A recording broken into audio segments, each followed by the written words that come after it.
পিপিলিকা থেকে আসমানের উপরে যে পাখিগুলা উড়তো সেই পাখি পর্যন্ত সুলাইমান পয়গম্বরের আয়ত্ত করে দিয়েছিলেন। জিন্নাত সহ সমস্ত জীবকে সুলাইমান পয়গম্বরের বশীভূত করে দিয়েছিলেন। হযরত সুলাইমান পয়গম্বর জিন্নাতদেরকে বশীভূত করলেন। হযরত সুলাইমান জিন্নাতদেরকে যা কিছু বলতেন জিন্নাতেরা সব কিছু শুনতে বাধ্য হইত।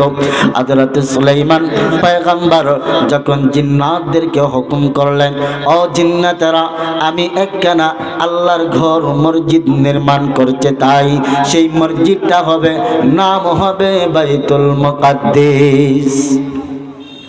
বাইতুল মুকাদ্দিস সুলাইমান পয়গম্বর যখন জিন্নাতদেরকে হুকুম করলেন, জিন্নাতেরা দামি দামি ইয়াকুত মারজান পাথরগুলা সমুদ্রের নিচ থেকে আনা শুরু করলো।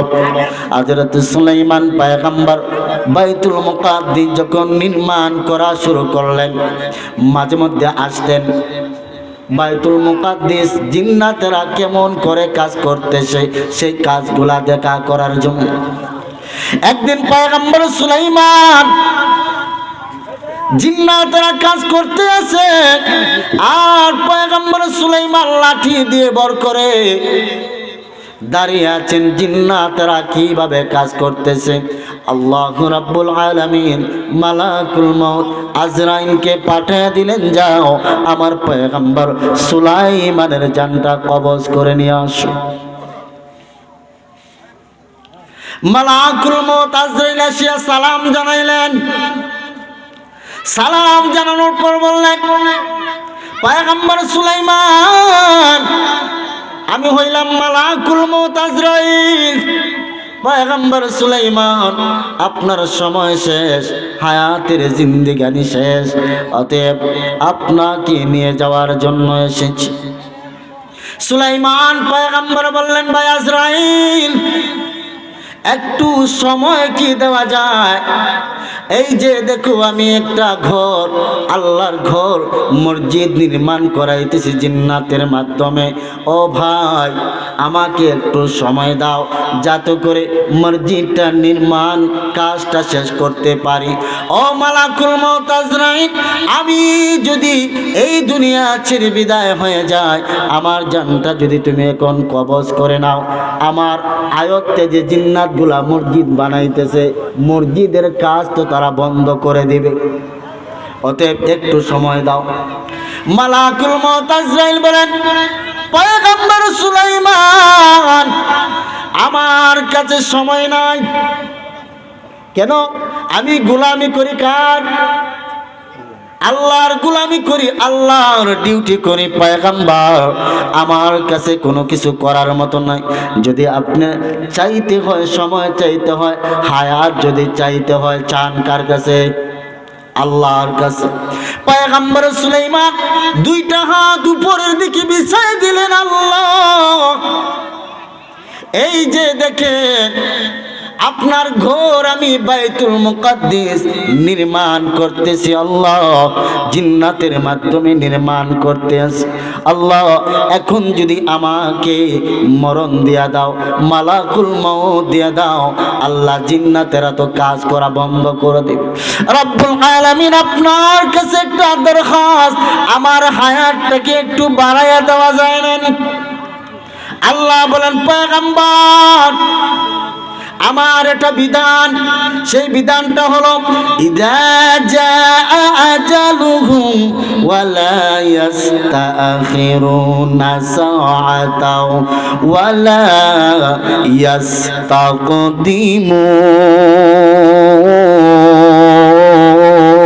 ইস্তাকদিমুন। মৌত কাসিম কুল্লু নাসিন শারিব, মৌত কাসিম কুল্লু নাসিন শারিব, কবর বাইতিন কুল্লু নাসিন দাখিল, কবর বাইতিন কুল্লু নাসিন দাখিল। ও পয়গম্বর সুলাইমান, যার যে সময় নির্ধারিত সময়ে যার যে জায়গায় মরণ হওয়ার কথা, ইন্তেকাল হওয়ার কথা, তার সেই সময়ে নির্ধারিত সময়ে তার ইন্তেকাল হবে। পয়গম্বর সুলাইমান, আমি আল্লাহ এটার বিধান, আমি আল্লাহ এটা বিধান জারি করে দিয়েছি। পয়গম্বর, যেহেতু আপনি একটা আরজি পেশ করেছেন, আমার ঘর বাইতুল মুকাদ্দিস আপনি নির্মাণ করতে আছেন, সেই জন্য আপনার জন্য একটু স্যাক্রিফাইস করা যাবে। স্যাক্রিফাইসটা করা এই জন্য আপনার ইন্তেকাল হয়ে যাবে।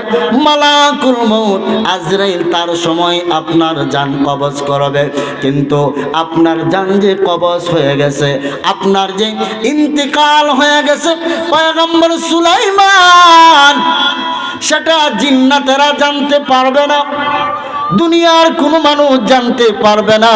পয়গম্বর, আপনার জীবিত অবস্থায় যেমনই ভাবে আপনি তাকায়া থাকতেন, আমি আল্লাহ আপনাকে সেইভাবে জীবিত মানুষের মতন, জিন্দা মানুষের মতন দাঁড় করাইয়া আমি আল্লাহ আপনাকে রাখিয়া দিব।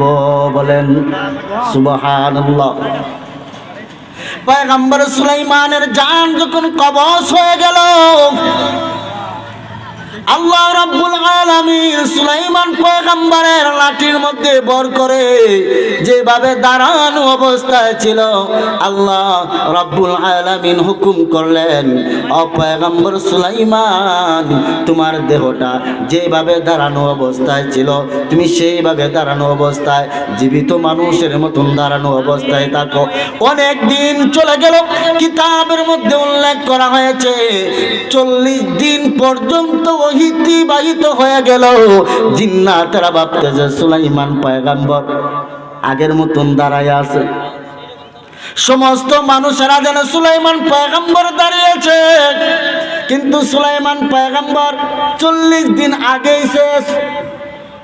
বন্ধুরা আমার, এক সময়ে বাইতুল মুকাদ্দিসের কাজ যখন সম্পূর্ণ হয়ে গেল, জিন্নাতের মধ্যে একজন ঠিকাদার ছিল, বাইতুল মুকাদ্দিসের যে নির্মাণ কাজ চলতেছিল তাদের মধ্যে একজন সর্দার ছিল।